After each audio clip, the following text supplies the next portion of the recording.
Madam, இது கூட என்னோட நோக்கம் இல்லை. எவனோ ஒருத்தன் பட்டாசு போட்டிருக்கா, நீங்கள் என் மேலே விழுந்தீங்க, அவ்வளோதான். அதை விட்டுட்டு நானே ஆளை வச்சு பட்டாசை போட்டு உங்களை கீழே உள்ள வச்சு நான் தாங்கி பிடிச்சேன்னு சொல்லி கற்பனை பண்ணாதீங்க. இதுவும் தற்செயல் தான்.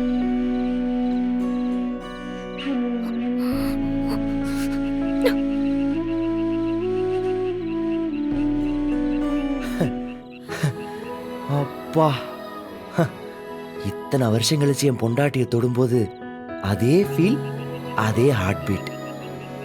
டே மாறா, உன் லவ் கொஞ்சம் கூட பழசாவலடா. ஃப்ரிட்ஜில் வச்ச ஆப்பிள் மாதிரி அப்படியே ஃப்ரெஷ்ஷாக இருக்கும். அங்கேயும் கண்டிப்பாக இதே மாதிரி ஹார்ட் பீட் அதிகமாக தான் இருக்கும். என்ன வலியம்மா, மறுபடியும் போறேருது? தண்ணி வேணுமோ?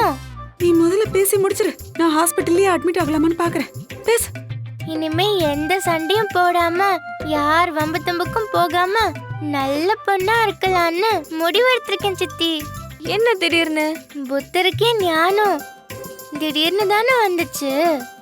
அந்த மாதிரி தான் அவருக்கு ரொம்ப வயசானதுக்கு அப்புறமா வந்துச்சு. எனக்கு குழந்தையா இருக்கும் போதே வந்துருச்சு. ஓ, அந்த ஞானம் எங்க இருந்து வந்துச்சு? இதோ அங்க என்ன?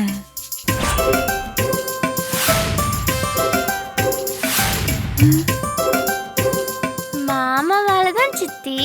இப்ப எதுக்கு திடீர்னு எங்க அண்ணனை வம்புக்கு இழுக்கிற? அவர்தான் கனவுல வந்தாரு. அப்புறம் சந்தேகமா பார்க்காத சித்தி. உங்க அண்ணன் உங்க கனவுல வராரு, உங்களுக்கு நிறைய அட்வைஸ் பண்றாரு. அதே மாதிரி தான் தங்கச்சி பொண்ணு ஏன் கனவுல வரக்கூடாதா என்ன?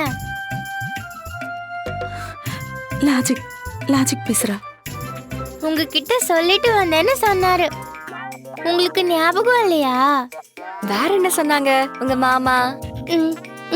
வீராக்கு ரொம்ப கஷ்டம் கொடுக்காத, பாவம் வீரா, நல்ல பொண்ணா இருந்து அட்வைஸ் பண்ணாரு. நானும் சரி மாமான்னு சொல்லிட்டேன். அவரே அவ்வளோ கெஞ்சி பேசும்போது முடியாதுன்னு சொல்லக்கூடாதுல்ல. இருந்தவங்க சாமி மாதிரின்னு நீதானே சித்தி சொன்ன. ஒரு நாள் கூட இந்த வீடு நார்மலா இருக்க மாட்டேங்குது. அவ ஃபெயில் ஆயிட்டேங்கிற விஷயத்தை எவ்வளவு டெக்னிக்கலா சொல்ற பாத்தீங்களா? இல்ல சித்தி, நிஜமாதான். வாய மூடுடி, நடிக்காத. உன்னை பத்தி தெரியாத எனக்கு? இதுல எங்க அண்ணனை வேற சாக்க வச்சு சொன்னா நாங்க அப்படியே கொஞ்சிக்கிட்டு இருக்கணும்ல. தோசை கரண்டியில சூடு வச்சா ரொம்ப வலிக்கும் சித்தி. வேணாம் சித்தி, பாப்பா பாவம் இல்ல. Please please please. உனக்கு வேணா நான் கணத்துல மொத்தம் தரதா? இந்த பாரு, உன் நாடகத்துல என்கிட்ட போட்டுட்டு இருக்காத. இதுக்கு ஒரு வழி இருக்கு, அத பண்ணாதான் நீ சரியாவ. இரு. ஐயோ, இவ மேல வள்ளியம்மா, சித்தி எது கோவமா போறாங்க? ஏண்டி குட்டிச்சத்தா, பண்றதெல்லாம் பண்ணிட்டு ஏன் கோவமா போற? நான் கேக்குறேன், நீ ஃபெயில் ஆனத முதல்ல சொல்லிருந்தா நான் எங்கேயாவது வெளியே உட்காந்துருப்பேன்ல. வள்ளியம்மா, சித்தி வராங்க, கோவமா இருக்கணும்.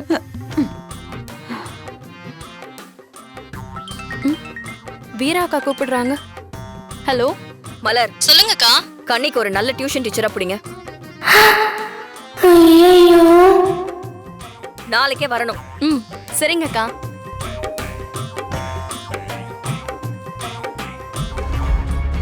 செகண்ட் ரேங்க் வாங்கியிருக்கல்ல? அது இல்லங்க, ஃபர்ஸ்ட் ரேங்க் வாங்கினவனுக்கும் இவனுக்கும் 2 மார்க் தாங்க வித்தியாசம். அதுவும் மேத்ஸ்ல. மத்தபடி நம்ம புள்ள ஃபர்ஸ்ட் தாங்க. இப்பெல்லாம் அவன் நல்லா படிக்க ஆரம்பிச்சிட்டாங்க. டியூஷன்லாம் வேற வச்சிருக்கோம்ல.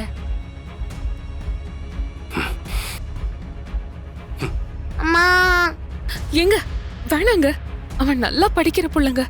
மேலும் மேலும் அவனை கஷ்டப்படுத்த வேணாங்க. எங்க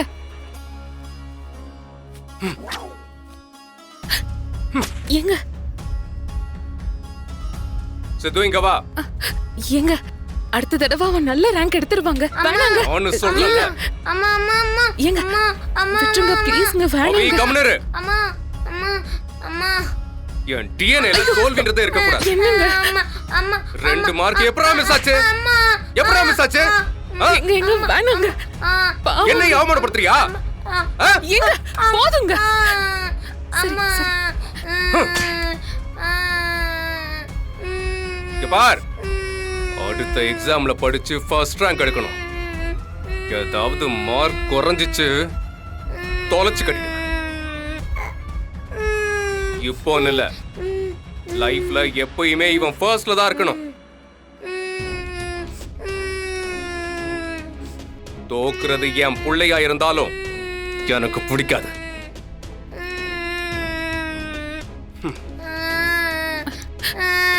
சரிடா சரிடா சரிடா, ஒண்ணும் இல்ல, அழாத.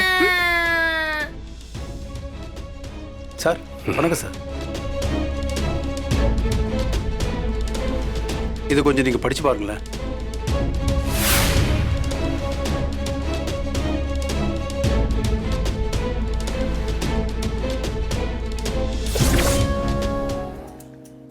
நான் பொறுக்கிறதுக்கு 80 வருஷத்துக்கு முன்னாடியே சுதந்திரம் கிடைச்சிருக்கு. சுதந்திரம் வாங்கி கொடுத்த தாத்தா பாட்டியோட பேரெல்லாம் ஞாபகம் வச்சுக்க சொல்றாங்க. அவங்க பேரை ஞாபகம் வச்சுக்கிட்டு நான் என்ன பண்ண போறேன்? கரெக்டு தான். அது கூட பரவாயில்ல rowdy. Mary had a little lamப்னு சொல்றாங்க. மேரி ஆடு வளர்த்தா எனக்கு என்ன, மாடு வளர்த்தா எனக்கு என்ன? அதுக்கும் எனக்கும் ஏதாவது சம்மந்தம் இருக்கா? இது நான் ஞாபகம் வச்சுக்கலன்னு என்னை திட்டுறாங்க. எக்ஸாம்ல மார்க் போட மாட்டேங்கிறாங்க.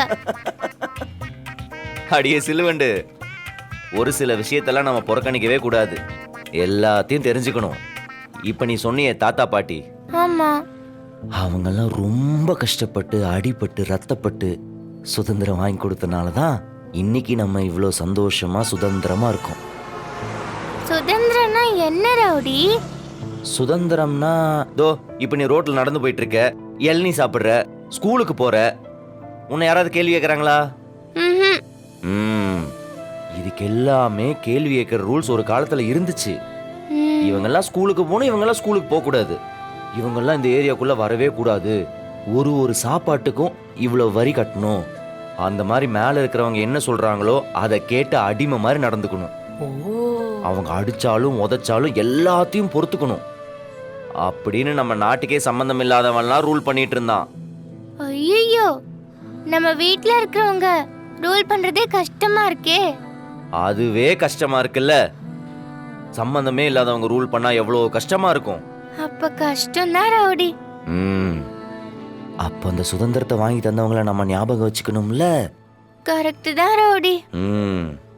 ராஜராஜ சோழன் அப்படி ஒரு கோயிலை கட்டினால தான் நாம் இன்னைக்கு கெத்தா உலகம் முழுக்க பெஸ்ட் ஆர்கிடெக்ட் எங்ககிட்ட இருக்காங்கன்னு சொல்லிக்கிட்டு இருக்கோம். சாமி கும்பிடுறோம், அது நம்ம மனசுக்கு நிம்மதியை கொடுக்குது. அதுக்கெல்லாம் படிக்கணும் சிலுவண்டு. அப்புறம் உன்னை யாரும் திட்டுறது பிடிக்கல, ஆமா, அப்போ திட்டு வாங்காம இருக்கணும்னா படிக்கணுமே.